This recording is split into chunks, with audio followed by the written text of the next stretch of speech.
Hello and welcome to livealittlehigher.com. Today I want to talk to you about the relationship of a candle with the Jewish soul. And for this I want to talk about two mimers of the Alter Rebbe. One is Indian Hanukkah, Tanu Rabbanan Beis Shammai, that is in Torah Or in page 32a, and Tanu Rabbanan Beis Shammai in Torah's Or page 32b. So if we go and we connect to the times of Hanukkah, we know that the Jewish people celebrated the miracle when we fought against the Hellenists and we won.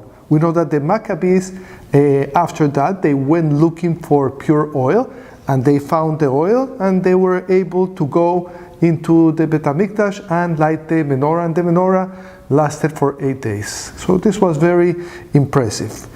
But what is interesting is that in Pirkei Avot it talks about 10 miracles that happen in the time of the temple, and many other miracles happen, and we don't celebrate them like we celebrate the Hanukkah miracle. So what is so important, what is so significant about this?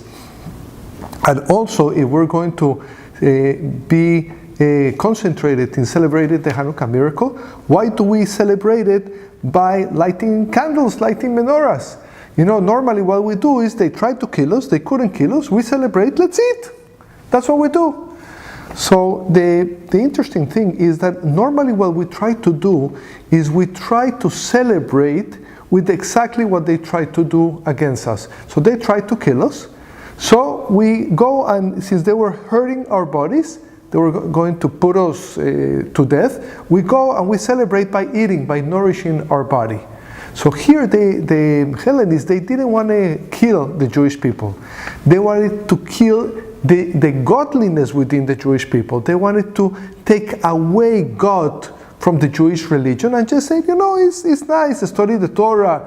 If you want to do the mitzvot, do the mitzvot, but don't do them because God told you, don't do them because they're holy. So they wanted to extinguish the fire. They wanted to extinguish the godly soul, and that's why we light candles, because the candles are connected to the Jewish soul, to the fire within the Jew. And this is what is significant. So if we look at a candle, the candle contains a wick, oil, a vessel, and a flame. What is interesting about it is that the oil is what causes the fire to last. If you would go and you turn a fire on top of the wick, it would burn for very little, it would consume the wick and it would disappear. Once you put the oil with the wick, then the oil is able to maintain the fire on the wick for a lot of time. It's very interesting. But if you would take the candle, one is light, and you throw it into the oil, it would disappear. It would extinguish immediately. So it cannot live, the fire cannot live without the oil, but also cannot live in oil, which is something remarkable. The menorah also represents the Jewish people. We know that there are 7 branches in the menorah of the temple, and those are also, we have 70 Jewish souls that went into Egypt. There are 7 types of souls. They correspond to the 7 midots, to Chesed, Gevura, Tiferet, Netzachot, Yesod, and Malchut. Each one has 10 different characteristics. We won't go into that right now. That's why it's 70. And they're connected to a Neshama Klalit, which is a single essential soul. And from there, it becomes 600,000 souls. And from there, it becomes 600,000 times 600,000. We won't go into that. This is not for now. But what represents is that this is the candelabra.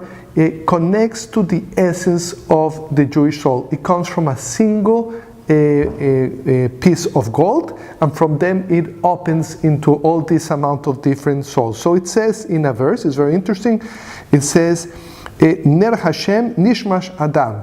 The candle represents the Jewish soul.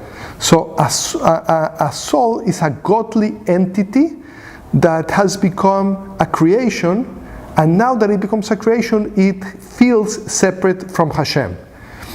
The reason that the mitzvot can withhold the infinite godliness is because the mitzvot are rooted much higher than the Jewish soul.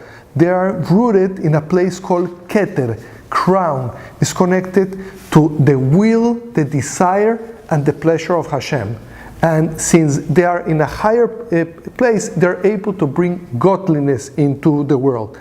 So a candle is composed, again, of a flame, oil, and a wick. The oil represents the mitzvot that the person fulfills in this world. The wick represents the godly soul of the Jew. And the flame represents the revealed godliness as a result of the Jewish person doing mitzvot. So when a person wants to be a godly Jew, wants to have divinity, the divine exposed presence revealed within himself, he needs oil. What oil he needs? He needs the oil of mitzvot. And by doing mitzvot, he has enough oil so that the flame can burn and can shine within the Jewish person. Because of this, the Jewish soul contains the power of bitul, of mesirus nefesh. When a person is connected to doing mitzvot, he is not himself. He is doing something that Hashem wants him to do. He's a shliach. He's a shliach of Hashem. So it's like when you ask somebody, go and do something for me, please bring me a glass of water. At that moment, the person becomes an extension of you. He no longer has an existence of his own. He's doing your will. The same way, when we are doing mitzvot, we become one with Hashem and we bitul, we nullify ourselves to become one with Hashem. That's why it's so special. When we are doing mitzvot, we are similar to the flame. The flame is very interesting. If you look at the flame, it has different colors.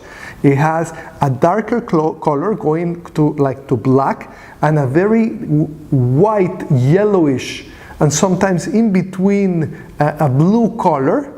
So you have white on one side with different shades, you have black on the other side. What is it? It's like if you were looking into a glass.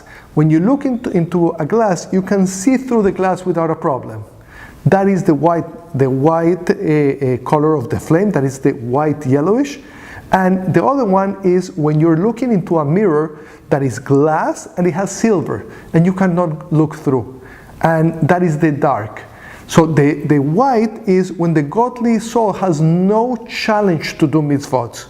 When the godly soul within the body, it has a body and it has an animal soul that doesn't allow him to do mitzvot so easy, that's when it's like looking through a glass with the silver, like a mirror, and it cannot look through.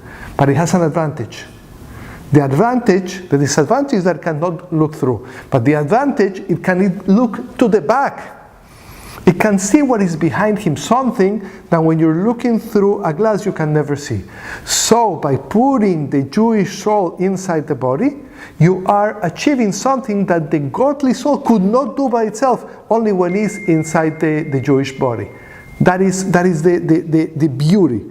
So you have Ispaklaria Hameira, which is similar to viewing the godliness through a pair of clean glasses, and you have Ispaklaria She'inomeira, which is similar to looking in a mirror. So that is what is very special about the Jewish person doing mitzvot in this world. By performing mitzvot in this way, it turns the animal soul into holiness, and in fact it achieves something so special because it's elevating the animal soul and it's elevating the body. And this is why we're put in this world. In this world, what we do is we bring godliness into the mitzvot. So when we put tefillin, when we study from a Jewish text, from a Chumash, we're making it holy. In the world to come, when we go to Gan Eden, it's going to be different. Because instead of us bringing godliness into the mitzvot that we're bringing into the world to come are going to bring holiness into the Jewish soul and elevate it. And by elevate it, it's going to be like turning on a flame to the godly soul, and the godly soul begins to get consumed. Don't get worried. The problem is not getting consumed the godly soul. It doesn't disappear.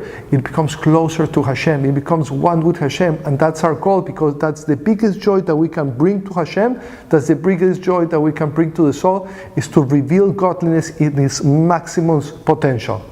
So be proud to be a Jew. Be proud that Hashem gave us the mitzvot, and go and make the world more holy by doing mitzvot and connecting to Hashem. And enjoy this week and live a little higher. Thank you.